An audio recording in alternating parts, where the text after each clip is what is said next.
Hello everyone and welcome to tonight's reading of The Secret Team, written by Colonel Prouty. They don't want me to read it, of course, but we're moving into the Dulles era, chapter 11. And this is a longer chapter, so we'll go as far as I can go. The Dulles chapter 11. The Dulles era begins by Colonel Prouty. The Secret Team. The old pastel yellow brick east building on a hill overlooking Foggy Bottom on what is now the site of the Kennedy Center for the Performing Arts and the Watergate buildings was just the place for the scent of pipe tobacco. And the quiet shuffle of worn leather slippers, the high back chairs and elongated office were also right for its new tenant. Alan Dulles moved into a place that already seemed to bear his trademarks and characteristics. Unpretentious as the East Building was, it seemed right for a daily stream of jet black, chauffeur-driven limousines to pull up the hill over the winding, narrow driveway and then down into the garden circle where no more than 3 or 4 cars could stop at any one time. Typically, the VIP cars pulled over onto the grass to permit the little old bottle green buses to shuttle from one hidden CIA building to another. All these buses seemed at some point part of their wanderings to find their way past the home of Mr. Dulles, as through anyone who worked for him should be kept aware of the fact that he was sequestered somewhere up there on the dim second floor overlooking the Potomac. The agency had a good chance of being secret without making much effort, either by design or by a hand-me-down procedure. The CIA inherited the most motley group of buildings imaginable. Someone in the General Services admin with a real sense of humor must have made out the CIA allocation in the greater Washington area. At the north end of the 14th Street Bridge and to the north of the Bureau of Engraving and Printing were not less than 70 to 80% of all tourists who scramble through Washington each year find their way there. Is a red brick building that looks like part of a converted stable. The agency was in there.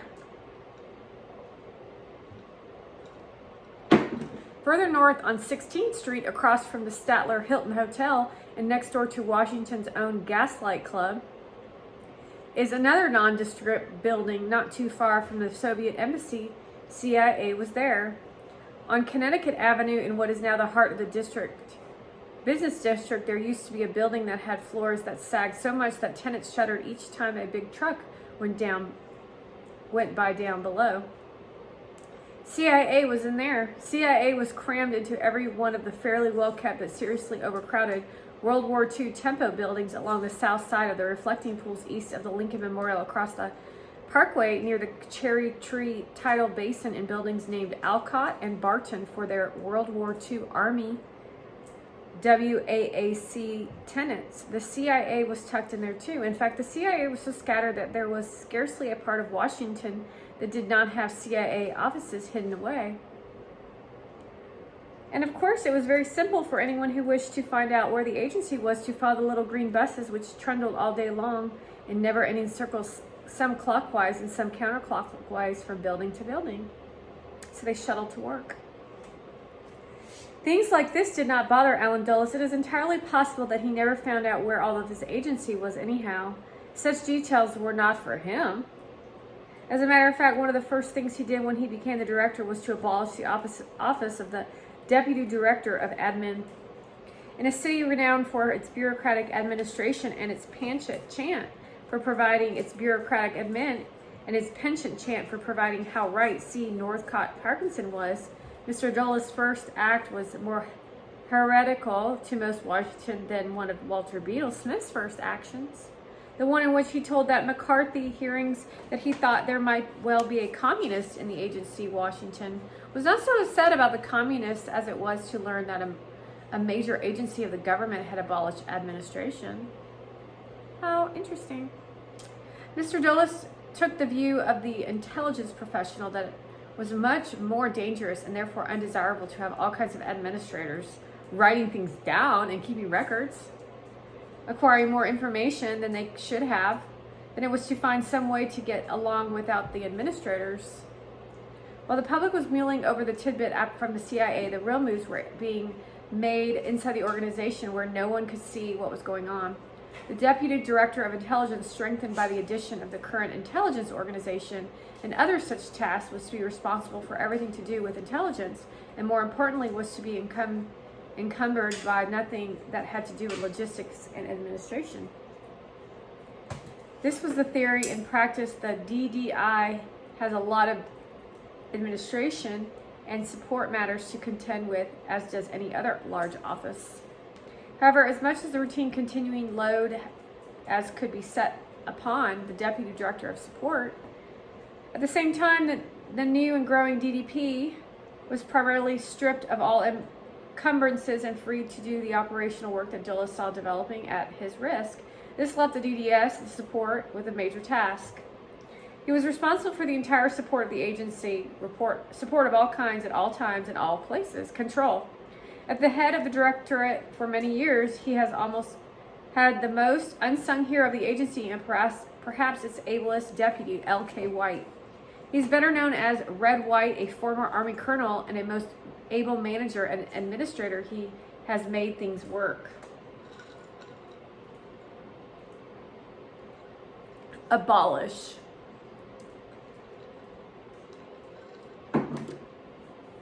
The agency makes a specialty of covering its people with code names as they travel around the world. This is so gay, y'all. Oh my God. And that's gay meaning that's ridiculous. Thus, the message traffic will be gibberish to most people when a list of names of agency's key men appear. Many years ago, Red, White, and another executive from Dulles' office made an extended trip through the Pacific. They were given code names just before they left. Some genius in the cover department gave Red White the code name Balu. As he's traveled from station to station, it was Red, White, and Balu, like the flag. Ooh, you're so cool. Balu.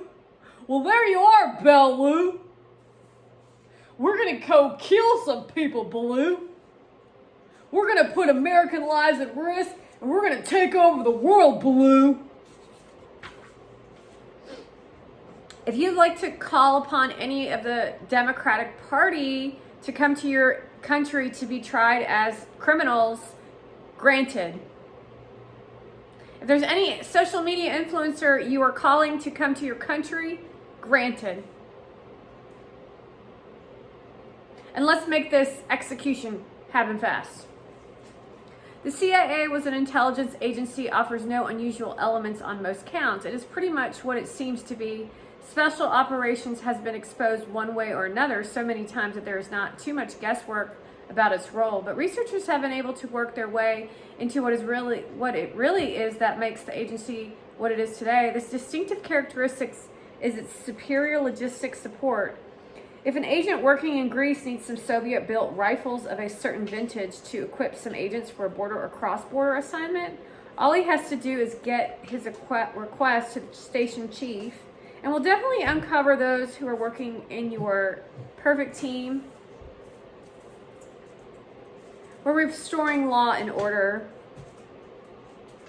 The distinctive characteristics is its superior logistics support. If an agent working in Greece needs some Soviet-built rifles of a certain vintage to equip some agents for a border or cross-border assignment, all he has to do is request to the station chief. He will then, in turn, put it on the agency line direct to Washington, where DDS will process it.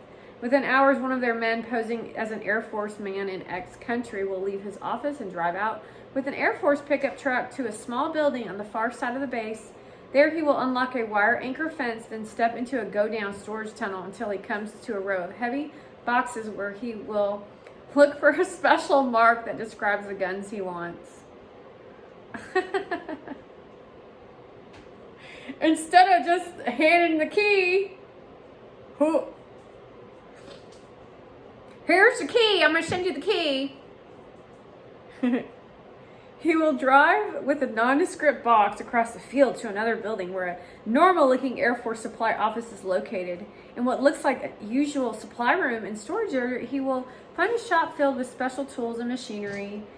In short order, he will have the guns unpacked, removed from the heavy coatings of cosmoline lead foil, and in an hour or so, those guns will have been repackaged and labeled P-84 wing tank or some such cover name.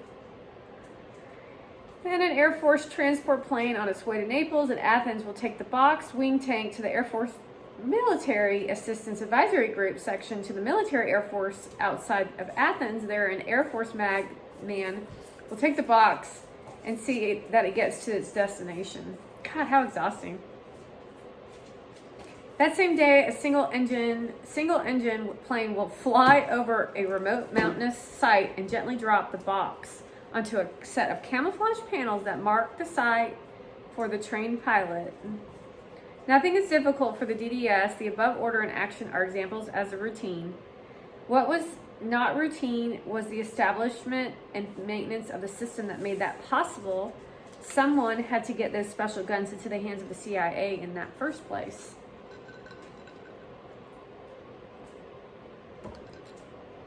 I wonder who makes them. I wonder who makes them. I wonder who buys them. I wonder who steals them. And then I wonder how they get them. There was this movie with Nicolas Cage and Jared Leto. And then there was this other movie, I think, with,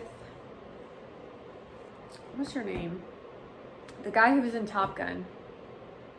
I think there was a movie with him too. Then an elaborate global network of supply and support bases had to be established, not only as functional bases, but also with the double role of looking like one kind of facility and doing the important task of another. Very confusing. A closed World War II airfield in England, once in the home of an American fighter wing, was found to be an ideal site for DDS operations. This Navy is prime. The U.S. military department assigned the task of working with the British on all matters pertaining to the support and housing of American and British Isles. It's kind of weird to me in England that you wouldn't fight for your own selves. I'm talking to the military. Why wouldn't you fight for your own selves? They're like, I'm like, why don't you just go in there and take over the government? And it's like, well, the president's in control or whatever. And I'm like, okay. Then when you go to your locations that are unsafe and you get yourself, you know what, then that's your own fault. The agency asked the Navy, and especially if you got some millennial sitting next to you who ain't up to nothing. That's on the Democratic Party. The agency asked the Navy to establish some reason for asking the British to permit the limited reopening of this base. The CIA and the Navy agreed on their own cover story and then met with the British, who of course were told the real reason for the request, but also were expected to maintain the cover story. None of them is real. With some small show of normalcy, the British reopened the base. The most obvious evidence that the base had been reopened in that country neighborhood was the appearance of British uniformed guards at the gates on a 24-hour basis. Oh my God. The Navy set up a supply facility. It wastes some money. This is our money. It had a real U.S. Navy base designation. The base commander arrived in uniform and his staff and enlisted men followed soon after. And the base hired local British people, some as secretaries and others to run the kitchen and the other facilities. I wonder why they hired that guy in England. That made no sense, except for the wife's husband is a billionaire. He's not British. In actual practice, the base had not a single real Navy arm. It's like embarrassing. It is embarrassing to the Queen that it has been allowed for this to occur. This is the secret team at work, by the way. That dude works for Obama. And so does the daughter-in-law, or the daughter of the billionaire. All of those are the base where CIA men carefully and accredited to the Navy and sent overseas as naval personnel. The base gradually was loaded with Navy equipment, and at the proper time it was announced that the Navy was going to maintain some highly classified gear at the base in addition to the regular items, and that certain building would be off limits to all unauthorized personnel, British and American. By this time, DDS had a major storage and maintenance site in a most convenient and secure location. If anyone knew that the site had been created for more than met the eye, he might note that it was not far from the huge operating base of the U.S. Air Force Air Supply and communications wing that was assigned to England. The agency site would actually be a satellite base to the huge Air Force operation with which it was linked. It is this formula that has made it possible for the CIA. I'm drinking a Coke, but I told you my gums bleed when I drink Coke. So today I'm drinking it through a straw. However, I don't particularly like Coke because this happens with Coke. Even though Coke's good on occasion. With the appearance of only a little in the way of support and logistics on its own, actually to command boundless equipment, manpower, and facilities, including aircraft, from the ever-ready and always eager Air Force sister unit, the law and the directives and the other limits that have been put upon the agency in an attempt to keep it out of major operations seem to be most observers. And in this business, there were few writing observers to be working well, but for the knowledgeable, the agency was fast becoming, by the mid-50s, a major peacetime power. It was in 1955 that then Senator Mansfield, among others, attempted to get a law that Congress that would establish a strong watchdog committee to oversee the CIA. Thank God, but it never worked. One of the principal reasons this law did not pass, surprising, was that such CIA stalwarts as Senator Russell and Senator Saltonstall, is that his real name? Affirmed that there was no need for such committee. Okay. These are jokesters, man. The Congress, in their words, needed no more committees than it had at the time. They went on to say that they were always informed about everything the agency was doing, and that they could see no reason why the whole Congress should be brought in on such things when there was no need whatsoever for such actions. Okay, so we've got firing or letting go of the administration. We've got multiple people documenting inappropriately from, what is it called? Effects, like secret missions. Nobody communicating to each other what they're doing on the mission. And then someone wants to watch over the CIA, but they're saying that everything's being portrayed honestly to certain people who need to know honestly. However, no one knows what the hell's going on. Wow, sounds like a really good business plan. It sounds real helpful to the United States of American people. Maybe this is why they're considered the superpower, but to me this is embarrassing. To me, this is embarrassing. And the fact that nobody saw this book is also embarrassing. Although it was probably dangerous. It's probably still dangerous for me to read it, but I'm hoping that everybody is listening. Although most of you are probably bored with the topic because you all are boring. I'm even reading the book and it's entertaining. See?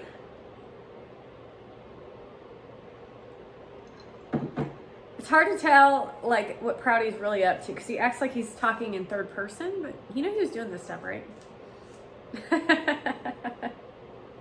He cracks me up. He's, like, happy that I'm back. It's like, oh, I missed you. I missed you, too. I've worked closely with Senator Saltonstall and many others who were on those committees, and except in rare instances, they never knew that the CIA was so huge. Wouldn't it have been funny if back then I was working with you in the CIA? He would have quit. He said, yeah.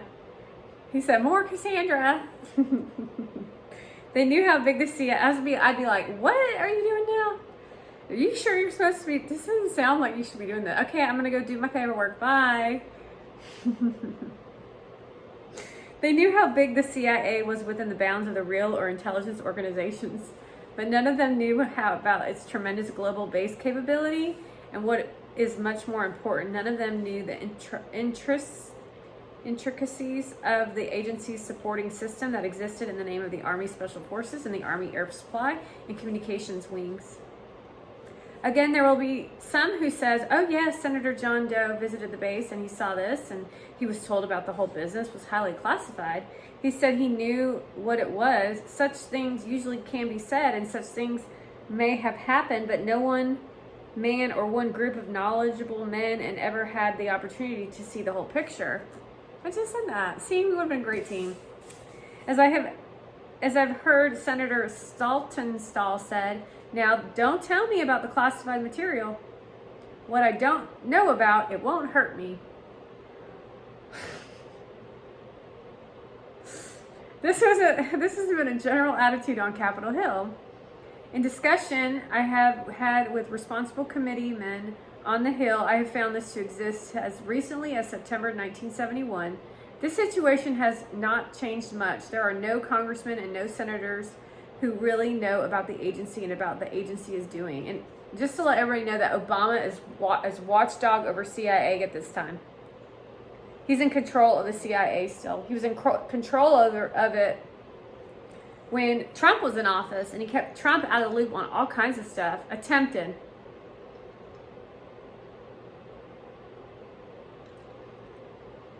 But he's such a schmoozer that he schmoozed over certain individuals.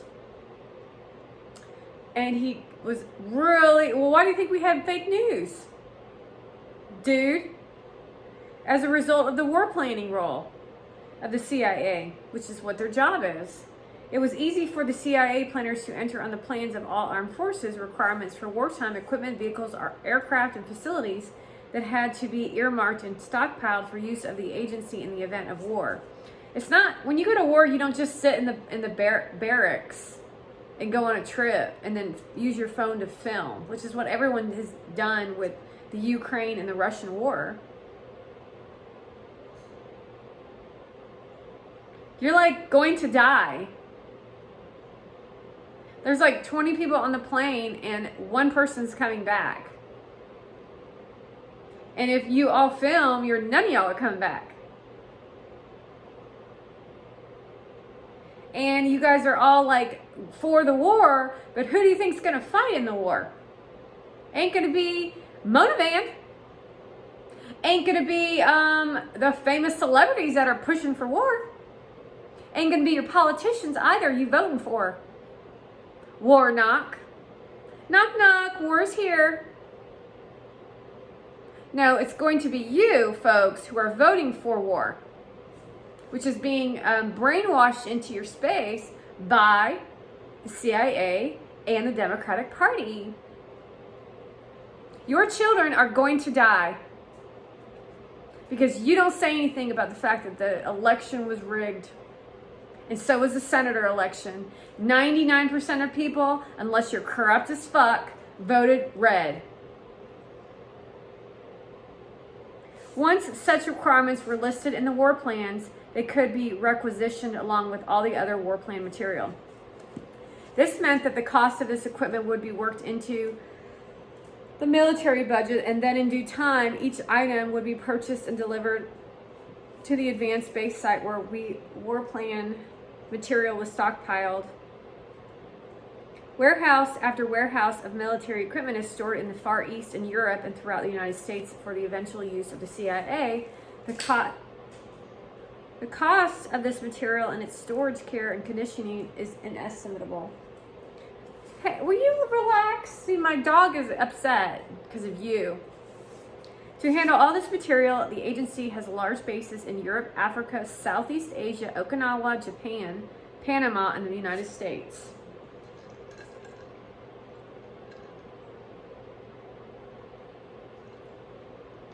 These supplies are often kept in good shape and reconditioned and rotated in stock with those that are used. Thus, whenever a requirement arises, the agency has what it needs or can get what it needs from other sources.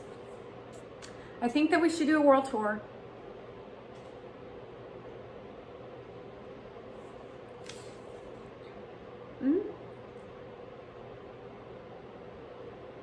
I'm looking.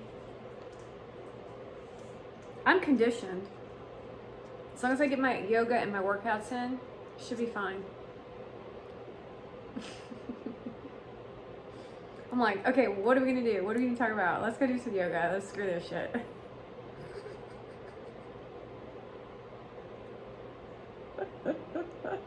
Except for countries with female leaders, I do not want to talk to any of those people, except for the lady who knows Putin, and then a couple others. But the one that got at a drunk party, hell no. The Australian one is a hell no, and the Italian one is a hell no. I will speak to Drago or Dot. What's his name?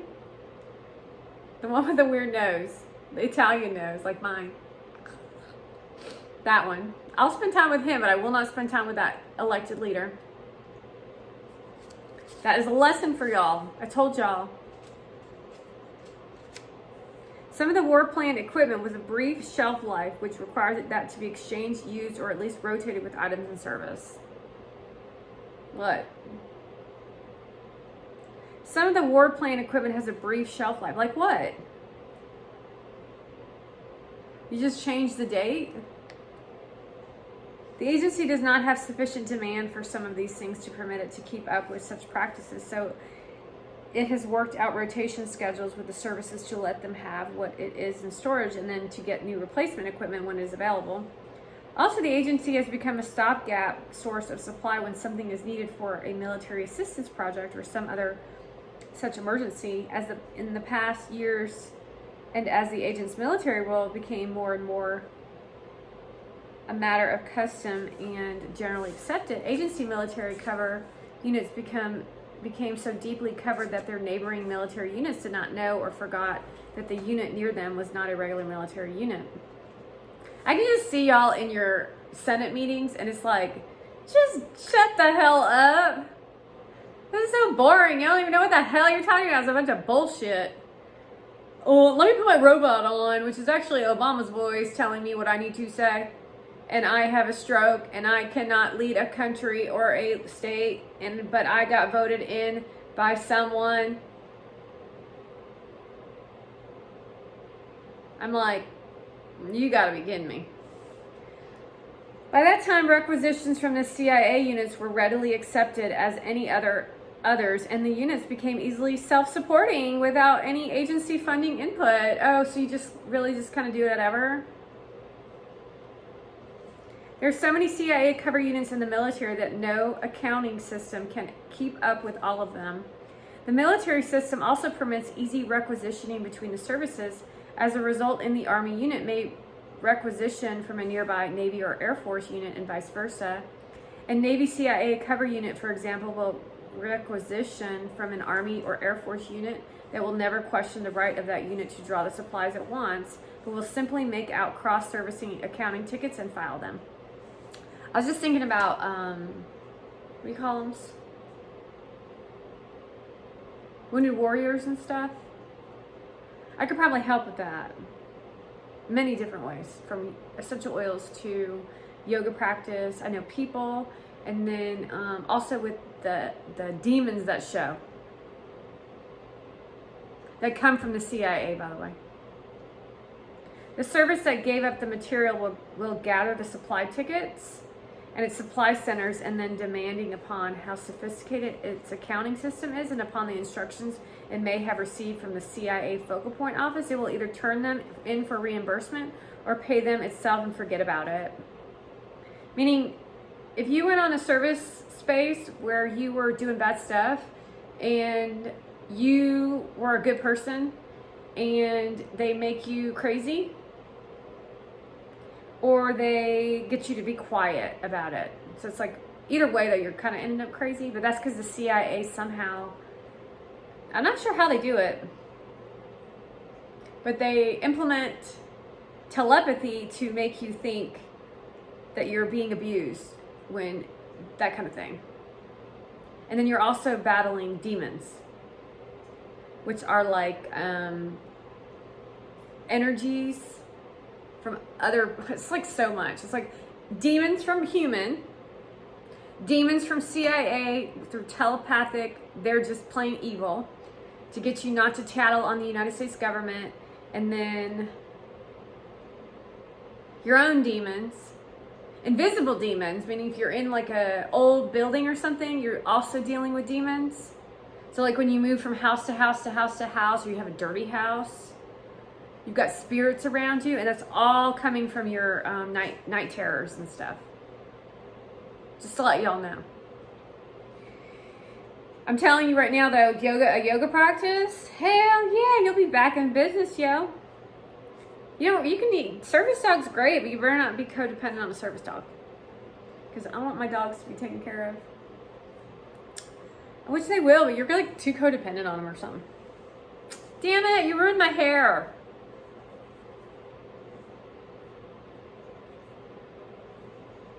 I got a really good sweat on today. The service that gave up the material will gather and supply tickets in its supply center, and then depending upon how sophisticated its accounting system is, and upon the instructions it may have received from its CIA focal point office, it will either turn them in for reimbursement or pay them itself and forget about it. At all staff meetings on the subject, the CIA will protest, and it pays all bills that are presented for reimbursement by the DoD and other agencies in the government. This may be true, but the important thing is that few of the other government offices ever sort out all of things, is that few of the other government offices ever sort out all of those cats and dogs to the point where they are able to totally tally them up and render meaningful statements. Yeah, exactly. So then you go off to war, your wife's probably cheated on you because she's a psycho and she only married you for the benefits. So you're fighting for your government, for your country, to save her ass. And then you come home and she's cheated on you. One, she either leaves you or she stays behind but never says anything. However, there's an underlying experience as you're experiencing PTSD. She has the expectation for you to turn in back into the same person that you were because all she's ever been was codependent on you. Then as you're struggling through your time, she's a nag, she's annoying, she's abusive, etc., etc., etc. And as you're trying to heal yourself, she's literally trying to kill you. Because she knows those military benefits are pretty fabulous. And that's a shame.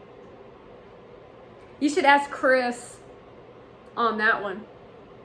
And, well, Pat Tillman wasn't married. And I forget Chris's name right now, last name. He was murdered too. Both of them were murdered. They were literally like paid by this perfect team because Pat Tillman was a really amazing, and so was Chris. But Jesse Ventura, who's actually the forward of this book, literally calls himself out, which is hilarious, y'all.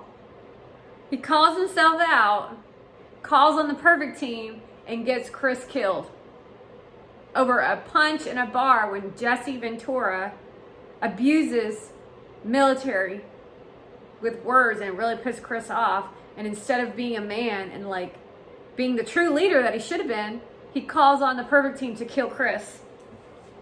As the result, the CIA gets millions of dollars of equipment each year without any attempts to collect on the part of the losing organization. After World War II, and more importantly after the Korean War, and then Chris's wife capitalizes off of him. The military services had counted millions of dollars worth of surplus equipment in storage. And then she tries to sleep with Bradley Cooper.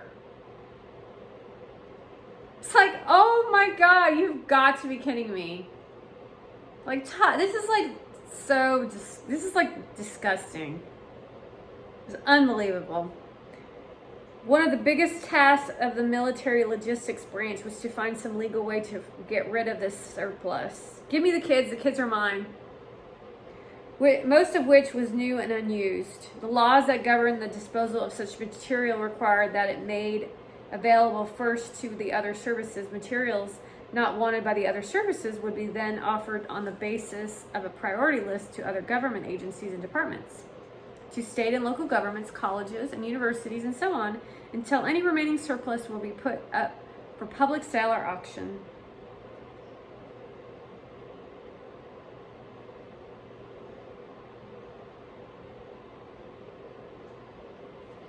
Chain of supply.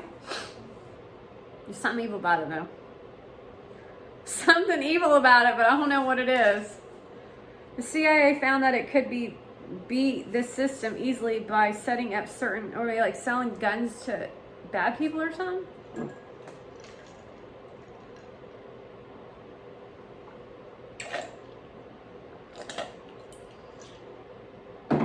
We got like our own government is against us. It's like crazy.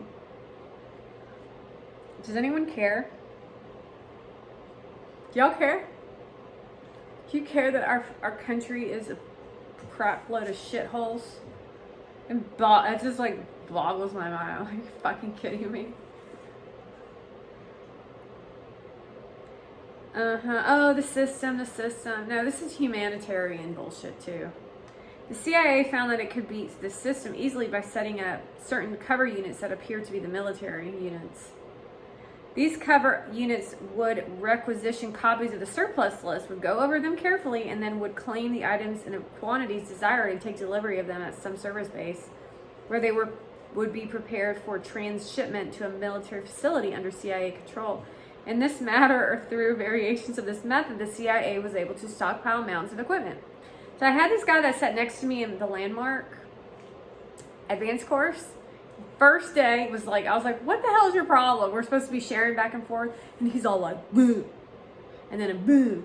And then by the end of the landmark weekend, he's military. He's like, I stole from the government.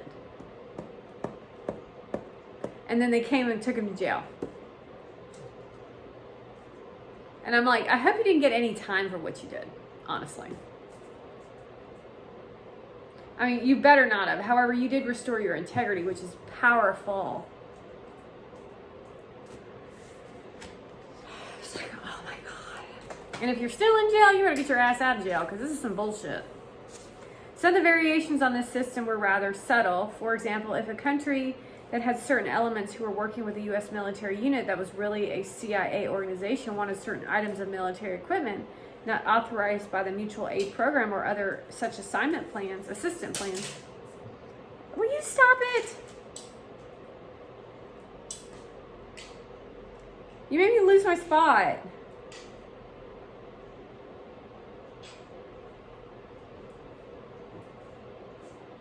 Blah, blah, blah. It might be in the normal course of business ask the men in the unit what they could do to help. The unit would pass this word on to the CIA station chief, who would contact the DDS staff to see if the equipment desired could be obtained perhaps through a surplus.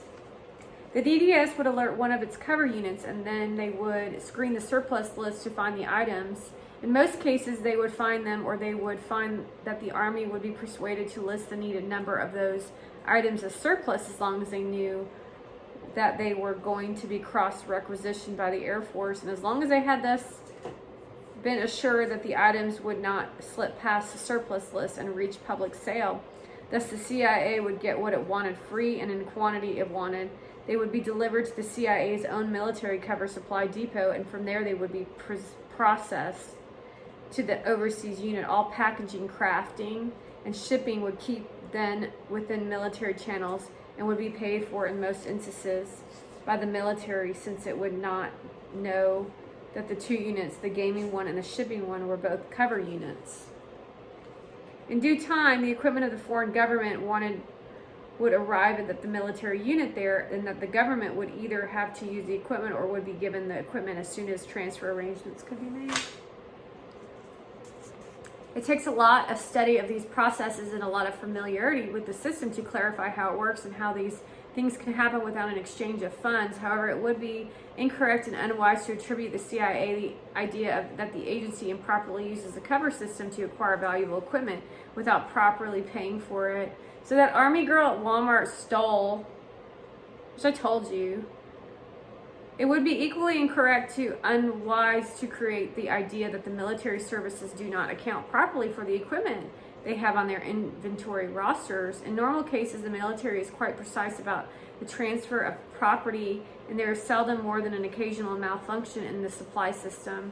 So just to let y'all know that there's higher levels of prostitution, which would be the Vandy clan, but there's mid-level prostitution rings known as military wives. So it's the same thing the military wife does, except for they don't get as much money.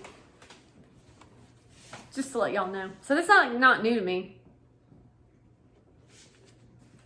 It's like in all areas of life, except for the good ones, you choose the bad ones over the good ones every single time. Also, the CIA has been scrupulous when it has been possible for it to pay for by reimbursement any equipment that the military services have furnished and for which it has been billed. The breakdown comes in the application of secrecy. Few supply people in the huge defense supply organization know that the CIA has military units, and most of them, if they thought that the CIA was involved with some shipment, would never say a word to anyone about it.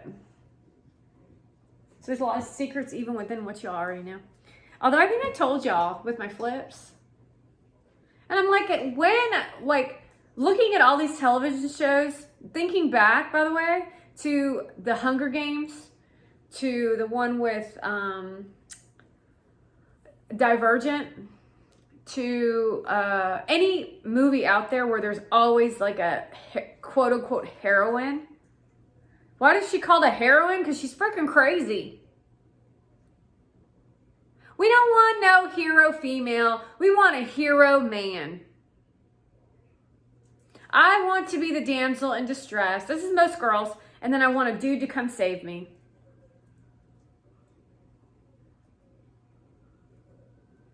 However, you never save us anymore, which is the why of why these hoe bitches have taken the role of heroine.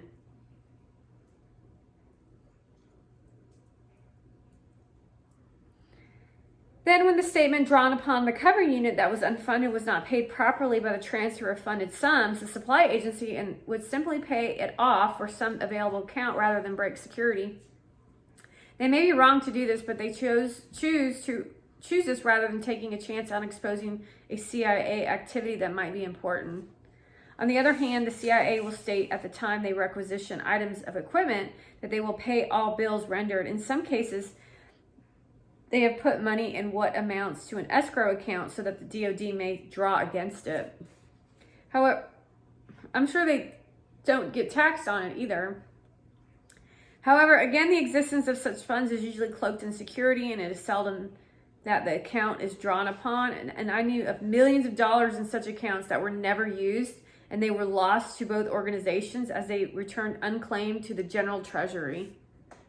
So now corporate companies are getting free money and then billing us, and we're not making any money.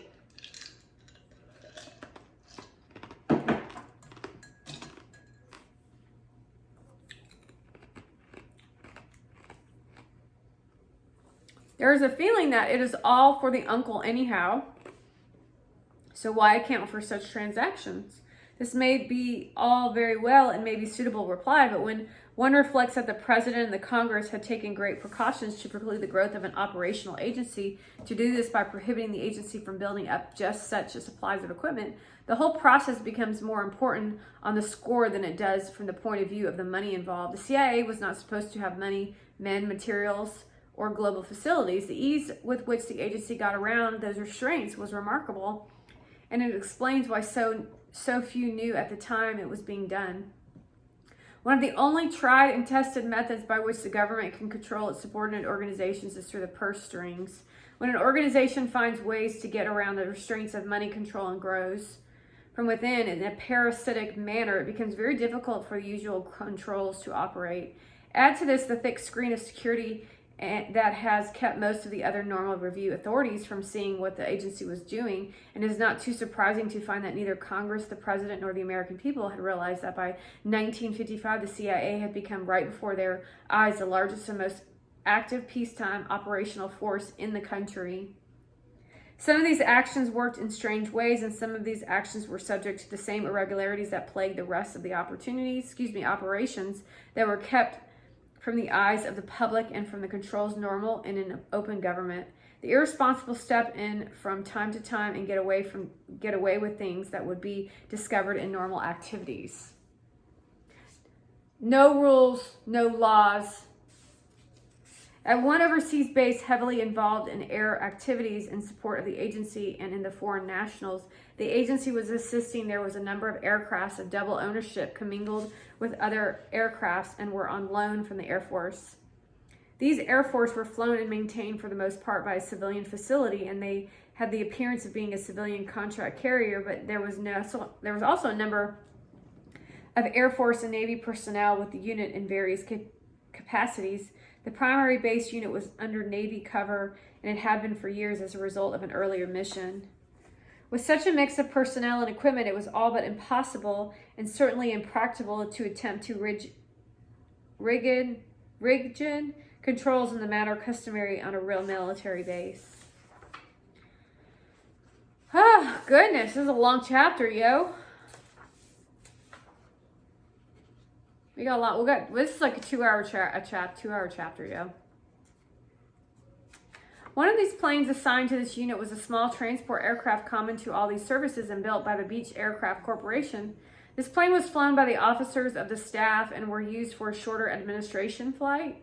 One of the pilots who flew it regularly came in to land in a bad crosswind one day and momentarily lost control of the plane after it had touched the ground during landing in what we called a ground loop.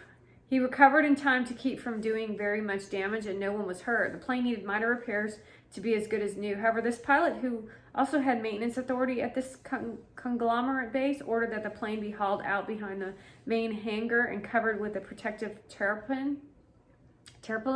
It was left there for months and unknown to others at the base. A report was filed to Washington that it would cost more to fix the plane than it was worth. So the plane was scheduled for what the military calls salvage. This means it is put up for sale to the highest bidder for scrap or whatever. No one on this base, which was primarily managed by the CIA, gave this a thought, and after a while, the plane was not even missed. During this time, the pilot and major, who was actually a career CIA employee serving in the Air Force Reserve grade, was transferred back to an assignment in Washington at CIA headquarters.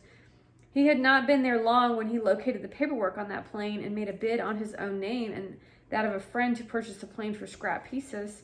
Since no one else knew where the plane was, and even if they had, they would not have wanted to go to that remote place to get it. And of course, since any other bidder would have believed that the plane was a total loss, there were no other bidders, and the major brought the plane in a perfectly legal maneuver, and then applied for a brief vacation, dashing back to the overseas station where he was well known. He arranged with a local maintenance crew to have the plane fixed at very little expense to himself, and in no time he and his friend shipped it back to the United States. Their profit on the deal was many times more than the actual money they had invested, and no one ever knew about it because all the records had been kept in highly classified channels. Secrecy can be used for many purposes, and this was just one of the uses to which it can put by those of the team who know how to get away with it. Emboldened by this secret success, many men arranged a few years later to be the project officer on rather large operation in Antarctica. That's just a joke. Are you joking with me? I'm like, are you serious? Antarctica? Emboldened by this success, the same man arranged a few years later to be the project officer on a rather large air operation in Antarctica. He and his companions worked up a team that was going to accomplish some very special work on that remote continent and had 2 Air Force twin-engine transport aircraft heavily modified and modernized, and then got together millions of dollars worth of special electronic and photogenic equipment. Then they filled the planes with equipment and still had so much left over that they had to have the Air Force fly it to Panama. Where it caught up with the Navy regular shipmates on the way to McMurdo Sound. They had this priority class equipment put aboard, even at the cost of offloading some of the Navy's own equipment. Everything was brought to Antarctica, where these men established their own base satellited upon the Navy from McMurdo Sound, whereas most of the Navy supplies for Antarctica were either shipborne via the Panama Canal or airborne from Christchurch. New Zealand, the group flew down the coast of South America to Argentina and then took off from there with elaborate assistance from the Argentine Navy. After their project had been completed for the year, they reported that one of the planes could not operate because of some sort of engine trouble, and that since the dangerous trip back with only one plane would be too hazardous, they planned to leave both aircraft and all their equipment cached in the Antarctica. All personnel were flown out of the Navy and returned to the U.S. It just happened by coincidence nearly 1 year later that a U.S. military officer stationed in Argentina reported the arrival of a civilian who was working with contracts in the Argentine Navy to see if arrangements could be made privately to bring those planes out of Antarctica. This chance trip was followed up, and it was learned that the same man had decided that if he could get away with one plane, he might as well try to get away with two much larger aircraft. And with the millions of dollars worth of equipment, which was in his mind fair salvage somewhere in the ice cap of Antarctica, with the excellent cooperation of the Antarctic project officers on the White House staff and with the support of the Navy, all of this equipment and the planes were recovered and returned to service. Pretty much kind of like my information. I did all the research. I've done all the discovery around assisting others, and they're pretty much putting it into documentation to act as if they're the ones who are going to teach it to you. And that's what Gary did to me. And that's what I have to deal with on a daily basis. And then he says that kind people will win.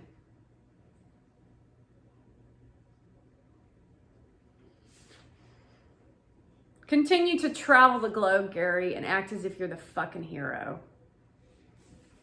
These are special cases and do not reflect upon the system so much as they do upon the actions of a few individuals. The problem is that the U.S. government is not properly constituted to deal with such actions when they are cloaked in heavy security wraps, and the incidence of such happenings is far greater than it need be. Since in most cases there should not have been any scrutiny over any of the projects, the cost of allowing the ST to operate in secrecy is high. There are a number of aircraft that have been completely scrubbed off all usual identification, and they are operated by the services for the CIA. For these unfamiliar with the complexities involved in the maintaining aircraft, it will be worth a partial explanation to show maintaining aircraft. It will be worth a partial explanation to show what problems arise. The huge radical engines on these large transports are all carefully marked with serial numbers, decals, and other special identifications, where they then patent the information and then never allow anyone else to teach it. However, they don't even teach it.